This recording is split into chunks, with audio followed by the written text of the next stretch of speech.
To my new vlog guys. So आजको यो ब्रोनिङ हाम्रो हैन, तलदेखि माथिसम्म सर्लक्क स्वाटे सबै सफा गर्नुपर्छ। दाइ चाहिँ इन्डियाबाट हुनुहुन्छ, काम चाहिँ अच्छा गर्नु हुँदो रहेछ दाइले हैन। हेर्दाखेरि हल्का हैन, यो लामो बाँस जस्तो पाइपबाट सबै ब्रोनिङ गर्नुपर्छ।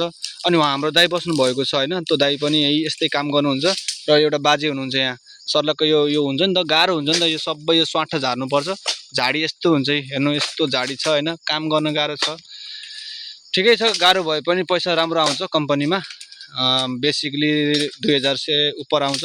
ठिकै छ। सो गाइज अब म दाइसित केही कुराहरू सोध्छु, उहाँले के भन्नुहुन्छ है, सबैले बुझिदिनु होला।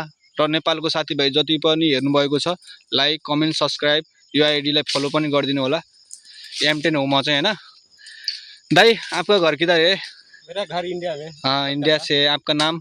मेरा नाम है लियाकत मंडल। हाँ, अभी इधर आया हुआ कितना हुआ भैया आपको? 1 साल हो गया। 1 साल हुआ। ये काम अच्छा लग रहा है आपको? हाँ, ये काम अच्छा है। इसमें पैसा कितना मिलता है भैया? इसे कि सब बोरिंग करने से, ये सब बोरिंग करने से 30,000 40,000 रुपये भेज सकता है, खाना पीना मिला के। इधर खाना खा के 20-40 हज़ार भेज सकता है। ठीक है ना। अभी तो आया हुआ कितना हुआ आपको? 1 साल पार हो गया। 1 साल पार हुआ। थोड़ा दिखाओ ना भैया, कैसे फल सल काटता है, ब्रोनिंग दिखाओ ना थोड़ा, सब देखना चाह रहा है आपको। हाँ, देखने में तो केरा के पात जैसे लग रहा है भैया। ये तो काम बहुत हार्ड है, लेकिन पैसा भी है। काम जितना करोगे उतना पैसा मिलेगा इधर। इसमें जितना काम करोगे उतना पैसा मिलेगा। हाँ हाँ हाँ। मैं सुन रहा हूँ इसमें कांटेक्ट मिलेगा आदमी को। कांटेक्ट भी है। हाँ, इधर कांटेक्ट मिलता है कि नहीं इधर? ये कंपनी थोड़ा बहुत मिलता है। अच्छा ठीक है। इसमें आप लोग को पैसा तो अच्छा ही मिलेगा ना? हाँ हाँ, पैसा अच्छा मिलेगा। ठीक है है। ठीक है। लेकिन मैं सुन रहा हूँ ऐसे कंपनी में दूसरा साइड में थोड़ा आदमी को पैसा सही में झुका रहा है ना, पैसा नहीं मिल रहा है, बोलता है आदमी पैसा नहीं दे रहा है, 200 दे रहा है, 300 दे रहा है। ये कंपनी में कैसा है? ये कंपनी अच्छा है। अच्छा ठीक है। थोड़ा ये झाड़ी साड़ी सब गिराना पड़ता है ना इसको। भैया आप लोग भी आओ ना, थोड़ा इंटरव्यू लूँगा आपको। थोड़ा इधर आओ ना भैया, भैया आओ इधर ना। ल ठिक छ गाइज हैन, यस्तै छ है। हेर्नु यस्तो छ, यस्तो छ हैन। उहाँ दाइले चाहिँ खतरा गर्नुहुन्छ। उहाँ चाहिँ नेपालको काका हुनुहुन्छ हैन, नेपालबाट। काका तपाईँको घर नेपाल हैन र? सर्लाही जिल्ला हो। सर्लाही जिल्ला हो। आप कति वर्षको हुनुभयो चाचा? 48 वर्ष। 48 वर्ष भइसक्यो। अब त नेपाल जानुपर्छ नि चाचा हैन र? नेपाल जानुपर्छ। ए भगवान, यस्तो काम गर्नुहुन्छ हैन चाचा तपाईँले? उहाँ चाहिँ चाचा बुढो भइसक्नु भयो, तै पनि आफ्नो परिवारको लागि भनेर यो 7 समुद्र पारी हैन काम गर्नुहुन्छ हैन। खुसी हुनुहुन्छ।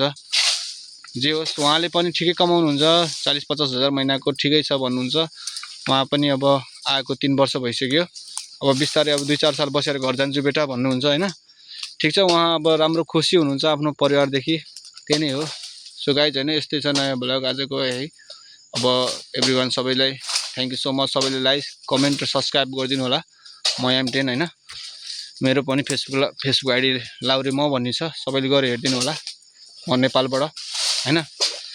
त्यही हो गाइज। सो गाइज ल, सबैजनालाई के बनाउनु त हैन, थ्याङ्क यू सो मच। सबैले हेरेर लास्टसम्म हेरेर साथ दिनुभयो। यही नै हो। यति काट्नुभयो दाइले, खतरा काट्नु हुँदो रहेछ उहाँले चाहिँ। हेर्नु है, यस्तो हुन्छ कि नजिकबाट हेर्नु न, यस्तो हुन्छ। यो पात यस्तो हुन्छ हेर्नु त, यस्तो जङ्गल छ हेर्नु त। आमामा, मान्छेले के कमाइस् भन्छन् होला हैन, तर यति गाह्रो छ नि यो। आमामा, कुरै छोडिदिनु के। हेर्नु त यस्तो झाडी यो चाचाले। उहाँ हेर्नु,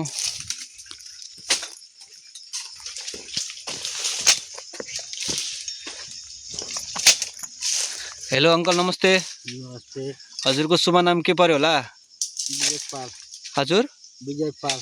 ए हजुरको घर कता होला सर? नेपाल कपिल वस्तु। ए आपका उम्र कितना हुआ? 43। अच्छा ठीक है। इधर अच्छा है ना काम आपको भी? ठीक है सर, के गर्ने। यता आउनु भएको कति भयो तपाईँ? 3 साल। 3 साल भयो। ठिक छ। घरमा परिवार सब सन्चै हुनुहुन्छ होला, आरामै हुनुहुन्छ होला हैन र? हो, एकजना दुःख उठाउँछन् त सन्चै हुनु पर्यो नि घरमा। त्यो त पर्यो। अनि खानापिना कस्तो छ यताको? तपाईँ अब नेपालको र यहाँको त मिल्दैन नि त खाना त? खाना त मिल्दैन, मतलब कि खाना अब नेपालमा अब अर्कै टेस्ट हुन्छ, यता अर्कै टेस्ट हुन्छ। तपाईँलाई खाना कस्तो लागिरहेछ 3 वर्षसम्म? ठिकै छ, अब खाँदै खाँदा बानी लाग्यो। बानी लाग्यो हैन? ठिकै छ। अब खुसी हुनुहुन्छ नि यो सेलेरीमा कोसिस हुनु पर्यो नि ल त ल गाइज हैन सकियो यही नै हो अब चाचा पनि यतै नेपालबाटै हुनुहुन्छ यसरी हामीले हिजो चाहिँ उता सफा गरेको यस्तै सलक्क उताबाट सफा गर्दै आएको ठिकै छ घाममा भन्दा पनि अब घाम हुँदाखेरि यस्तै बुटको मुनि बस्यो हैन काम त ठिकै छ 4 घण्टा 2 घण्टा 3 घण्टा अब हेरी अब बोसहरू आएन भने त अब त्यही हो हैन सबैजनाले हेरी कामहरू गरेको हुन्छ त्यस्तै हो अब गाइज ल थ्यांक यू सो मच सबैले हेरेर लास्टसम्म साथ दिनुभयो सबैलाई माया छ मनदेखि म नेपालबाट हैन हामी नेपाली इन्डियन सब मिलेर यहाँ काम गर्छौं त्यही नै हो सब जहाँ गए पनि मिल्नु पर्छ भन्ने एउटा नेपालीबाट सिकिन्छ हैन र ल बाइ गाइज